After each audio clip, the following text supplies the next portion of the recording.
The windshield cracks. Flames come flooding in. Your harness snagged. You are not free. The radio erupts. Cut the line. Cut it now.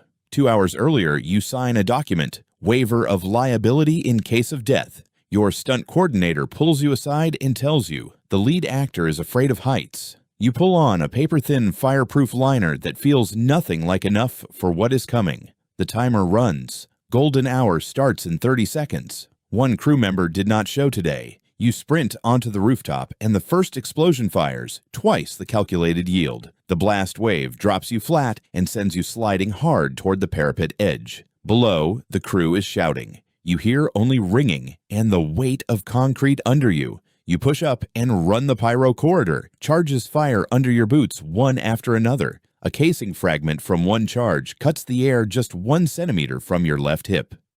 You leap the building gap and barely catch the far ledge by your fingertips alone. The metal is soaked from the rain rig. Your grip slips on every single pull upward. The director calls another angle. Same height, no break. You turn and climb back up. The lead actor steps onto the live set. Nobody cleared him to enter the area. You take him down hard and fast. A crane arm is already sweeping through his path. He shoves you back hard, not seeing the danger at all. Cameras have never stopped rolling. Your director shouts into his headset, "Keep going." This is brilliant, ignoring the actual risk. You block the actor and sidestep a falling lighting rig in exactly the same second. Real blood runs down your face from a metal edge. Wiping it would break the continuity. You take over the scene completely and pull on the actor's costume right there on set. Scene done. The producer shakes the coordinator's hand. 2 minutes lost, and nothing more. Next, a drop into an elevator shaft on one rig line built for a single person only. Then you hear a deep metallic groan from the winch that is bolted into the ceiling above. The line releases in hard jerks. You drop 3 extra meters before it catches again. The cable braid starts splitting. Sharp wire needles push out right through the outer sheath. The system stops you exactly 1 meter above a cluster of steel rebar on the shaft floor. You key the radio. Only static. The shaft walls kill every outgoing signal completely. Debris rains from the ceiling as the broken winch mount keeps vibrating and cracking loudly. You press the actor flat against the wall and cover him until the debris stops falling. A burst pipe sends ice-cold water rushing straight into the shaft space around you both. The level rises fast. Your legs tangle in loose rigging lines coiled at the floor. A live cable drops into the water, sparking 5 meters to your left and getting closer. You reach for the knife on your belt. Cutting the harness is the only way out. The blade slips from fingers already going numb and sinks into the dark water below. You dive blind, both hands searching the debris on the shaft floor entirely by touch. Oxygen runs low. Dark shapes begin spreading across the outer edges of your vision fast. Your fingers close on the handle. You cut the strap and break the surface together. You drag both of you into the technical basement. The door is bolted shut from outside. The crew above still thinks you are in the shaft and arms the next charge directly overhead. The PA system opens. 3, 2, and the countdown is already live and fully running. You shoulder charge the ventilation panel. It breaks on the second hit and tears your skin. The ceiling drops a second after you clear the duct. The blast takes the whole basement. Inside the duct, it is pitch black and hot. You navigate by the actor's voice ahead.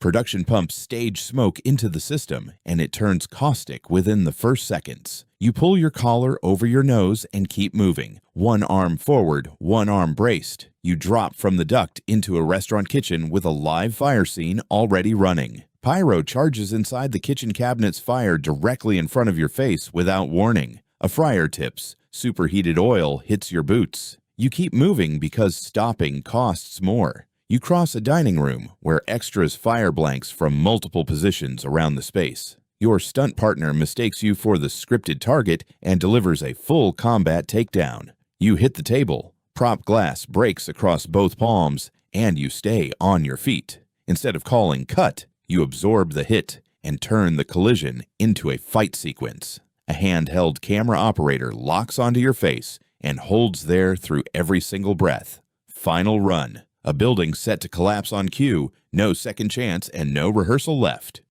Your left leg has dragged since the basement fall. You know it and keep running anyway. The coordinator breaks in. Wrong trigger sequence.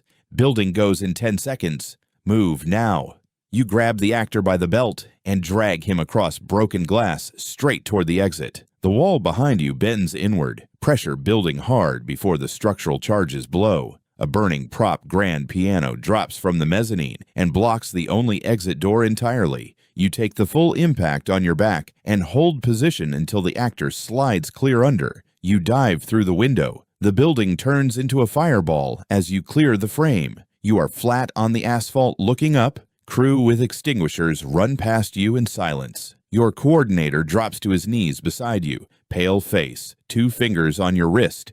The director arrives grinning wide. Greatest shot in film history. Can we possibly go again? Every single technician on set goes completely still and stares at him without a word.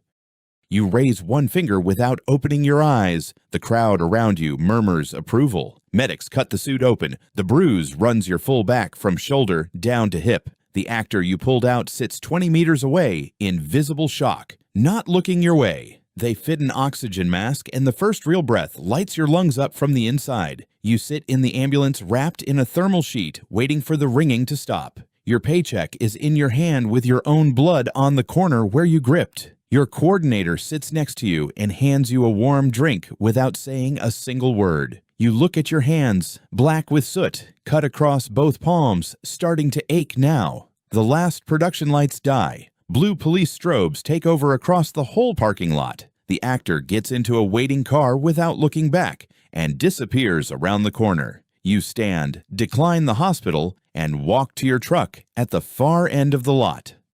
Inside the cab, it smells like old leather and sweat. 3 tries before the engine fires. You check the mirror. You look 10 years older than when you signed in this morning. The drive home through the empty night city feels impossibly calm after a shift like this. You walk into a dark apartment and sit against the wall without bothering to find the light. You open a drink in the dark. That click is the loudest sound in the room. The clock on the wall ticks louder than every single charge that fired on set today. You close your eyes and see the windshield again, the same one from second one. Your phone shows a headline, stunning visual effects. No mention of the stunt team anywhere. On the playback, the hero's face shows no sweat at all. Post-production erased every trace. Your backup safety line had snapped before the final jump. One carabiner held everything. You take a photo from your wallet, your family, 3 months since you last saw them.